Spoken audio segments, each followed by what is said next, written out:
Let me welcome you again to the Management Science course, and we are in topic number 5, Directing.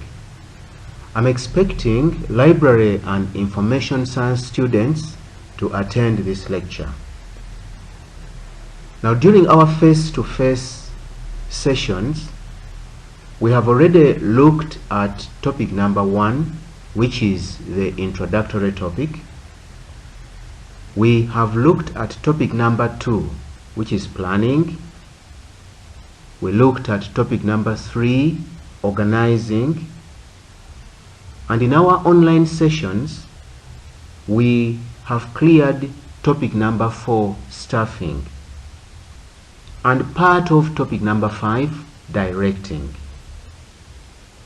Topic number 5, directing, has several subtopics. There are 3.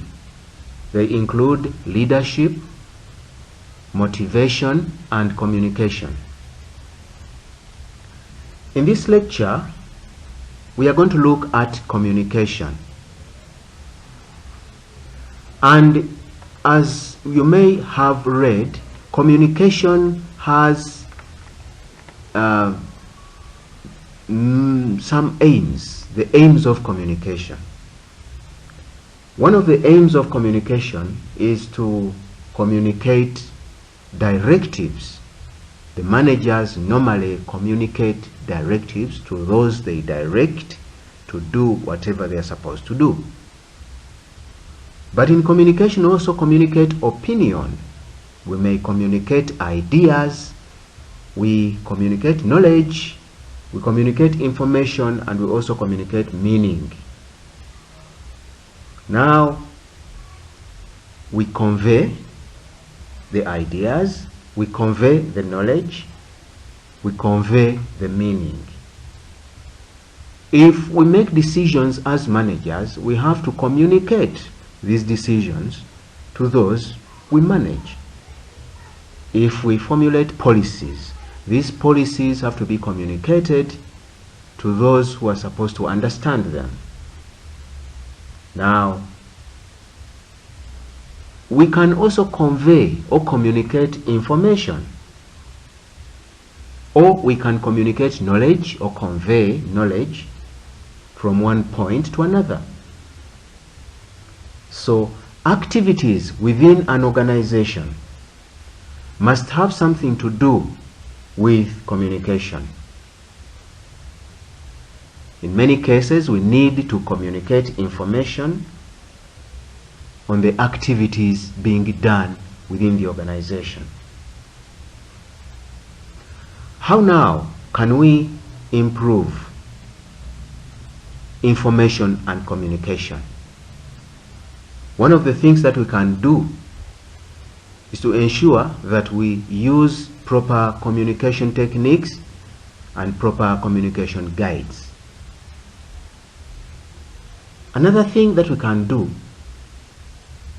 is to ensure that we consult the relevant stakeholders.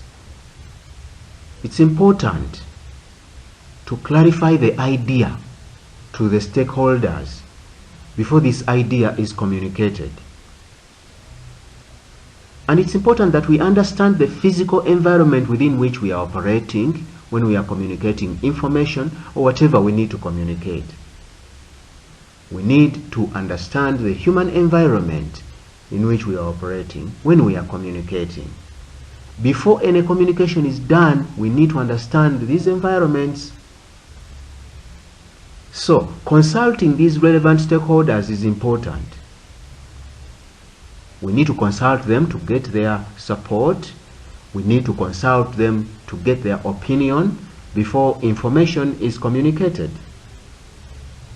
We need to communicate only helpful information. We need to communicate only valuable information. And when we communicate this information, we need to make a follow-up on what has been communicated to ensure that the communication was effective. Another thing that we can do to improve information and communication within the organization is to use what we call information and communication audit. The information and communication audit is a tool. It is a tool for analyzing information and communication. Now, this information and communication may be related to the various key managerial activities that we are undertaking within an organization. With an information and communication audit, the organization carries out an evaluation to establish whether it is communicating well with the stakeholders. Basically, the organization wishes to know whether it is communicating properly with them, and we also need to know whether our communication strategy is effective. The information and communication audit is normally applied where problems within the organization occur. So the findings or the outcome of this information and communication audit helps the organization to, base on these outcomes, on these findings, to make some changes where applicable within the organization. For example, the organization may note a need to change some of its systems. Of course, the information and communication audit normally relies on the information and communication networks within the organization and the information and the communication policies that prevail within the organization, as well as the information and communication activities that are undertaken within this organization. Now, let us talk about how we can execute an information and communication audit. When you want to execute an information and communication audit, you can use a questionnaire. You can use questionnaires. A questionnaire contains a set of questions or other types of prompts that help you to collect information from a respondent.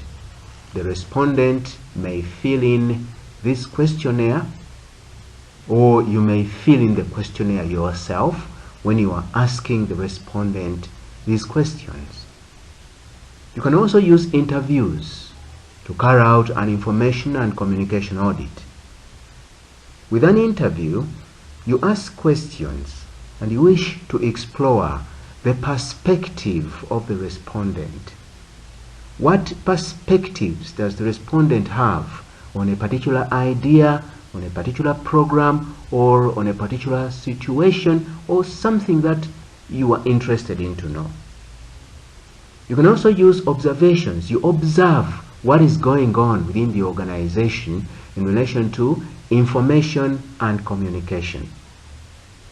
You are also free to use what we call documentary analysis. Here you analyze different documents, different publications, different write-ups, and assess them. You may also use what we know as focus group discussions. You hold a discussion with a focus group of employees, or you can discuss with various stakeholders and hold talks with them in relation to information and communication within the organization. These are various methods that we can use to execute an information and communication audit. Let us also look at the various forms of information and communication flow in an organization. In an organization, information may flow downward, what we call the downward flow, or it may flow upwards, what we call the upward flow, or it may flow diagonally, what we call the diagonal flow, laterally, or it may flow externally. I want you to read about the various forms of information and communication flow within an organization so that you come to understand them better. Remember, in topic number 1, one of the roles of a manager is the information management role. And in so doing, the manager monitors information in the internal and external environment of the organization. And the manager should constantly acquire information related to both environments.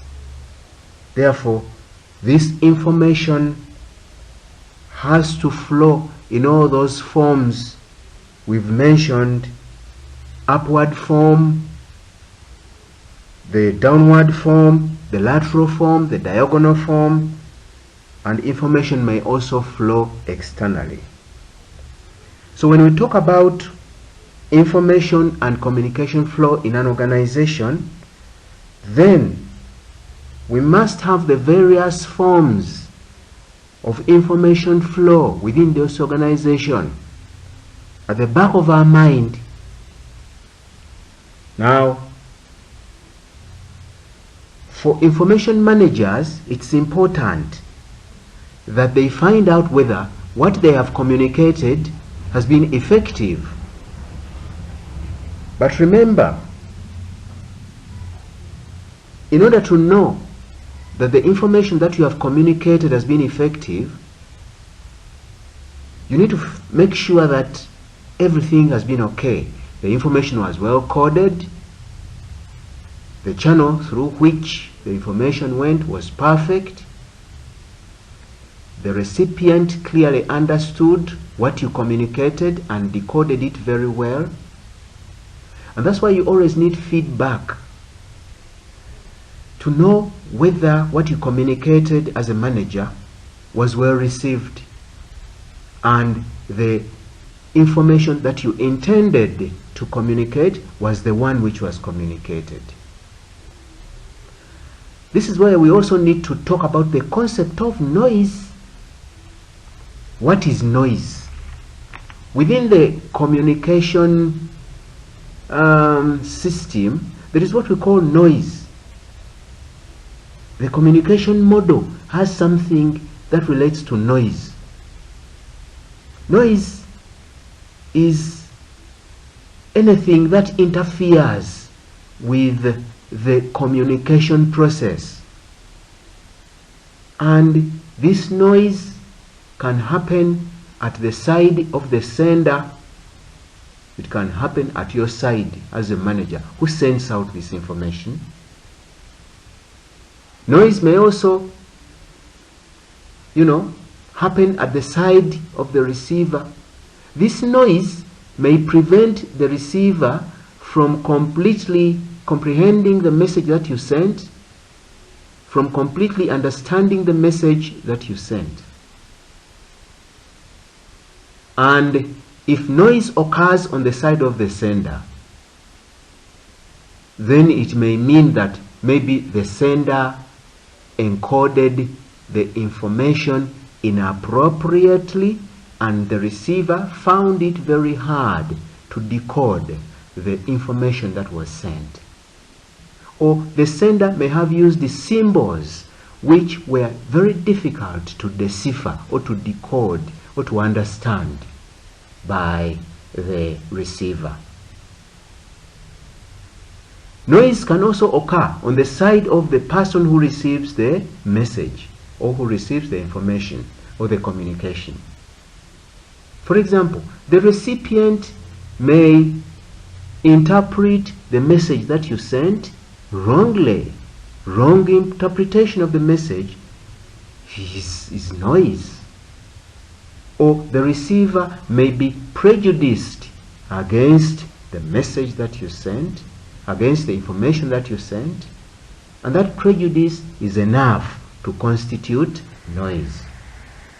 Or the receiver may have stereotypes against the information that you sent. All that is noise. Noise can also occur on the side of the channel that transmits this message. For example, if the channel that is transmitting the information or the message or the data is erratic, if the channel is not steady, the network signal is not okay, so that is also enough to constitute noise. Noise can disorganize the information that is being communicated, and it is something that managers need to watch out for. Let us now look at the importance of information and communication flow within the organization. Information is needed to carry out managerial activities, and this information has to be communicated. Managerial activities are many. If you remember in our topic number 1, we said that one of the roles of the manager is to manage information, the information management role. And in so doing, the manager monitors information in the internal and external environment. It's one of the activities that a manager does. So, information and communication flow is important in that aspect within the organization and in various other aspects when we are carrying out the various managerial activities. When we are making decisions, sometimes these decisions are made during meetings. So it's important to communicate our ideas during meetings. So information and communication helps us to make decisions and formulate policies. The decisions and policies are communicated. You communicate the decisions that you've made as top managers, for instance, to the middle level managers. The policies that you have formulated have got to be communicated to those who are supposed to observe these policies. Information and communication also helps to bring an organization together. You communicate ideas, you communicate status of the various activities that are being done within the organization, and so on and so forth. And this communication, the information that you communicate, the way it flows, brings the organization together.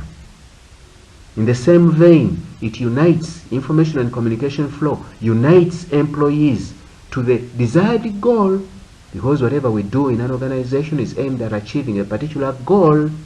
So when we communicate, when we inform each other, we are united towards a desired goal. Information and communication is also important in relation to the feedback on what is being done. The feedback on what is being done in various activities is important to be communicated. The middle level managers have to communicate what they are doing to the top level managers. The operations level managers have to communicate what they are doing to the middle level managers, and that's how it goes.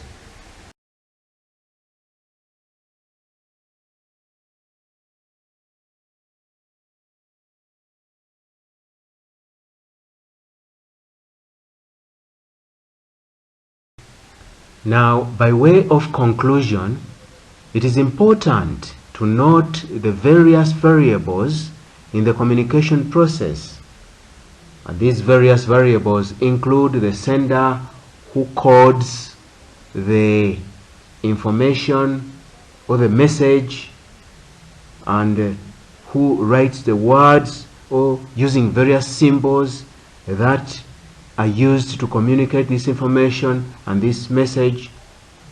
They include the receiver who decodes the message and who receives the message and the information that has been communicated. The variable channel is one of them. The channel is the medium through which the message or the information is communicated. And there is also a very important variable known as feedback.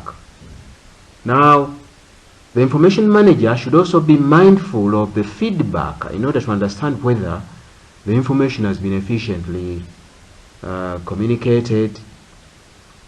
Now, in a production entity, for example, production problems need to be communicated quickly. Managers in different functional areas need information for decision making. Now, another thing that information managers should be mindful of is to ensure that there is no information overload. Just communicate the information which is relevant, and information provided should be curtailed to the needs of the user of that information. Finally, you will notice that knowing the communication process as a manager will help you to pinpoint various communication and information related problems. So I will also encourage you, students, to look for more literature relating to information and communication within an organization, so that you can beef up your knowledge in relation to this aspect.